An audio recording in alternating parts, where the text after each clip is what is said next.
দৰ্শকসকল, মোৰ কুৰ্চা প্ৰশিক্ষণৰ নতুন এটা ব্লগলৈ আপোনালোকক আদৰণি জনাইছোঁ। আজি বহুদিন বিৰতিৰ পাছত মই পুনৰ আপোনালোকলৈ ব্লগ এটা আগবঢ়াইছোঁ। অসুবিধা হেতুকে মই বহুদিন কোনো ব্লগ দিব পৰা নাছিলোঁ। আজি মই আপোনালোকক এটা বেবী ফ্ৰক প্ৰস্তুত কৰি দেখাবলৈ ওলাইছোঁ। তাৰ বাবে মই এটা বেবী উল লৈছোঁ, লগতে কুৰ্চা কৰা এডাল শলা লৈছোঁ। এই ফ্ৰকটো ডিঙি ফালৰ পৰাই আৰম্ভ কৰা হয়। প্ৰথমতে মই এনেদৰে এটা স্লিপ নট বান্ধি ল'লোঁ। প্ৰথমতে মই 48টা চেইন প্ৰস্তুত কৰি ল'ম। এয়া মই চেইনখিনি গুঠি ল'লোঁ। এতিয়া মই আৰু দুটা এনেদৰে চেইন গুঠি ল'লোঁ। গুঠি লৈ প্ৰথম 3টা চেইন মই জপিয়াই 4 নম্বৰ চেইনটোত এনেদৰে ডাবল ক্ৰছে কৰিম। প্ৰথম 3টা চেইন এটা ডাবল ক্ৰছে বুলি ধৰিলে মুঠতে 7টা ডাবল ক্ৰছে আমাৰ এই প্ৰথম শাৰীটোতে আৰম্ভ কৰিব লাগিব।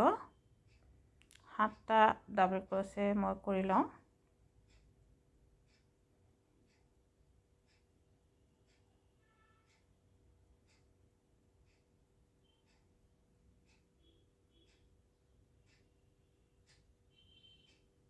এতিয়া চাওকচোন, 7টা ডাবল ক্ৰছে কৰাৰ পাছত মই দুটা চেইন গুঠি ল'ম।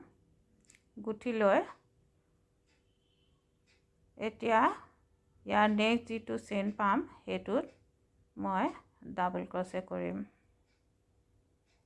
এইবাৰ মই 10টা ডাবল ক্ৰছে কৰিম।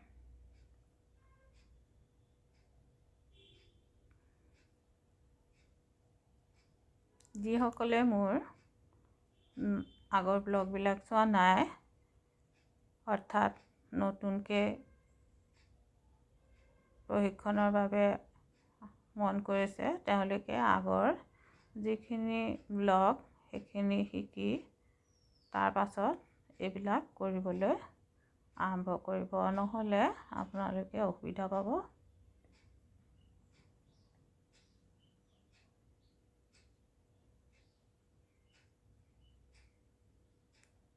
দহটা ডাবল ক্ৰছে কৰি হ'ল। এতিয়া মই পুনৰ দুটা চেইন কৰি পুনৰ 14টা ডাবল ক্ৰছে কৰিম। প্ৰথম শাৰীটো আপোনালোকে বৰ মনোযোগেৰে সৈতে হিচাপটো কৰি সম্পূৰ্ণ কৰি ল'ব, নহ'লে আপোনালোকৰ যিটো বেবী ফ্ৰক প্ৰস্তুত কৰিবলৈ ল'ব তাৰ আকৃতি বেয়া হ'ব।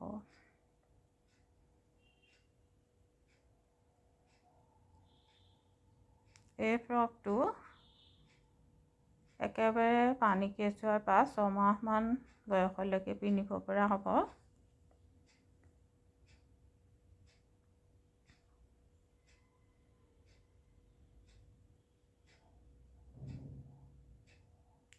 এতিয়া পুনৰ দুটা চেইন গুঠি মই 10টা ডাবল ক্ৰছে কৰিম।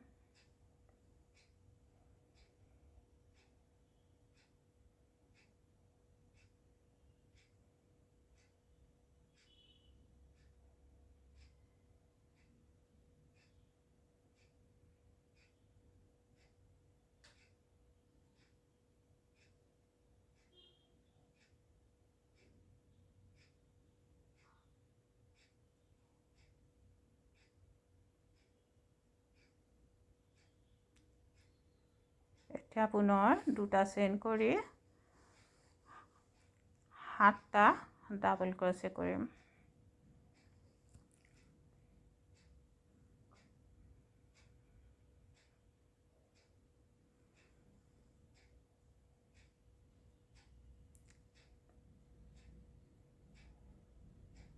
আমাৰ প্ৰথম শাৰীটো কমপ্লিট হৈছে।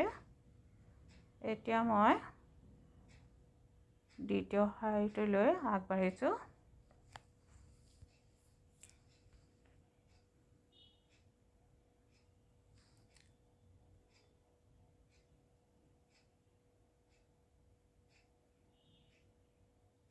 দ্বিতীয় শাৰীটো কৰিবলৈ পোনতে মই দুটা চেইন গুঠি ল'লোঁ। ইয়াৰ পাছত মই প্ৰত্যেকটো চেইনতে এবাৰ এবাৰকৈ ডাবল ক্ৰচে কৰি আগুৱাই যাম। চাওকচোন।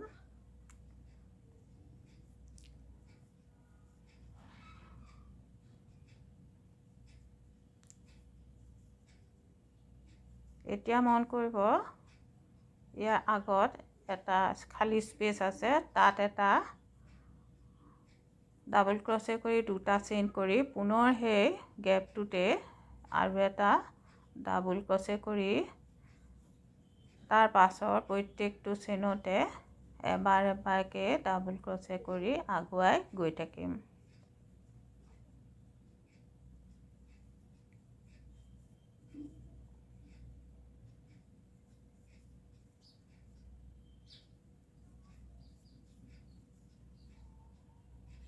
প্ৰথমবাৰ মনোযোগেৰে প্ৰথম শাৰীটো যদি কৰি লোৱা হয়, তাৰ পাছত আপোনালোকে একো অসুবিধা নাপায়। পুনৰ আমি এই গেপটো পালোহি। এতিয়া পুনৰ মই এই গেপটোত এটা ডাবল ক্ৰচে কৰিম, পুনৰ দুটা চেইন কৰিম, পুনৰ সেই একেটা গেপতে ডাবল ক্ৰচে এটা কৰিম, কৰি তাৰ আগৰ প্ৰত্যেকটো চেইনতে এটা এটাকৈ ডাবল ক্ৰচে কৰি আগুৱাই যাম। আমাৰ যিটো গেপ আমি প্ৰথম শাৰীটোত ৰাখিছিলোঁ, সেই গেপটোত আমাৰ দুটা দুটাকৈ ডাবল ক্ৰচে বাঢ়ি গৈ থাকে।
পুনৰ গেপটো পাইছোঁহি।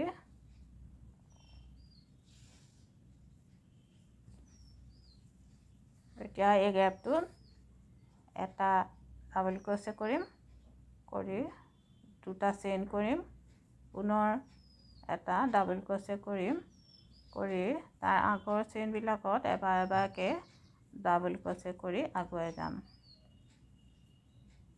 এনেদৰে দ্বিতীয় শাৰীটো কমপ্লিট হ'ল।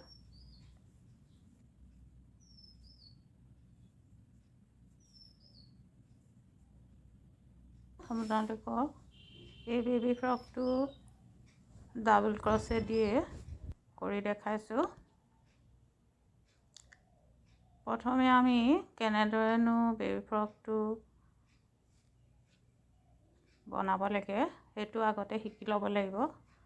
গতিকে মই আপোনালোকক একেবাৰে সহজ এটা চিলাই দি দেখুৱাই ল'লোঁ। পিছৰ ব্লগসমূহত মই কেনেদৰে বেলেগ বেলেগ পেটাৰ্ণ দিব লাগে সেইবোৰ দেখাবলৈ যত্ন কৰিম। আপোনালোকক মই কেনেধৰণে কোনখিনি জাগাত কি পৰিব সকলোখিনি দেখাই দিছোঁ। এই ফ্ৰকটোৰ পিঠিফাল খোলা হ'ব, তাত আমি বুটাম লগাব লাগিব।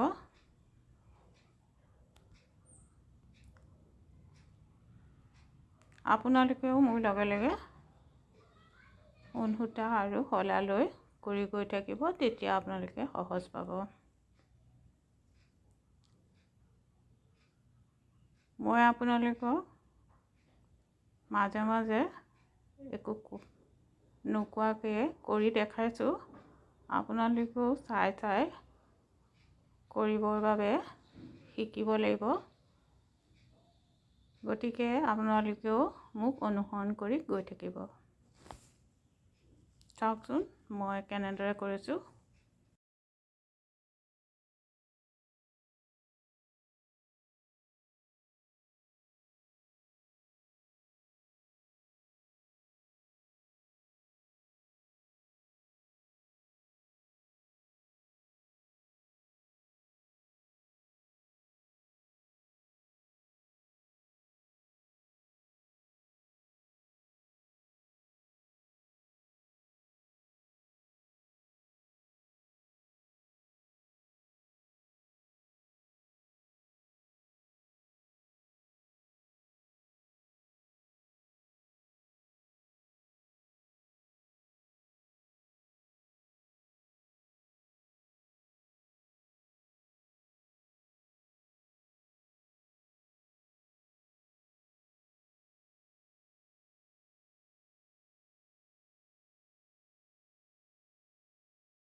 এনেদৰে আমি 10টা শাৰী কৰিব লাগিব এই ফ্ৰকটোৰ বাবে।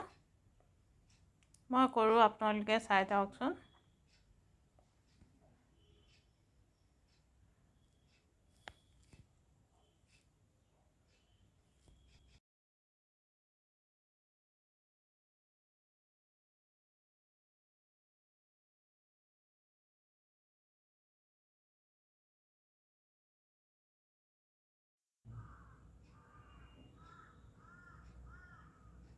মই এইটো ব্লগত আপোনালোকক এই বেবী ফ্ৰকটোৰ ওপৰ ভাগহে কৰিবলৈ দেখুৱাইছোঁ।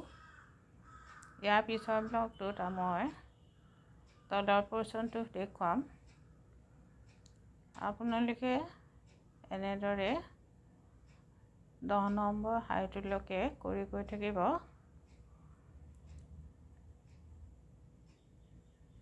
নিশ্চয় আপোনালোকেও এই ব্লগটোৰ পৰা উপকৃত হ'ব বুলি আশা কৰিছোঁ। নতুন প্ৰজন্মই আজিকালি চিলাই বা হাতৰ কাম আদিত বৰ অমনোযোগী হৈ পৰিছে। মই যিখিনি জানো তাৰে আপোনালোকক দেখুৱাবলৈ চেষ্টা কৰিছোঁ। আপোনালোকেও নিশ্চয় কৰি মোক সঁহাৰি জনাব। ভাল পালে শ্বেয়াৰ কৰিব, কমেণ্ট কৰি জনাব কেনেকুৱা পাইছে। ভাল পালে ছাবস্ক্ৰাইব কৰিব মোৰ চেনেলটো, আৰু মোক ব্লগসমূহ বনোৱাত উৎসাহ যোগাব বুলি আশা কৰিছোঁ।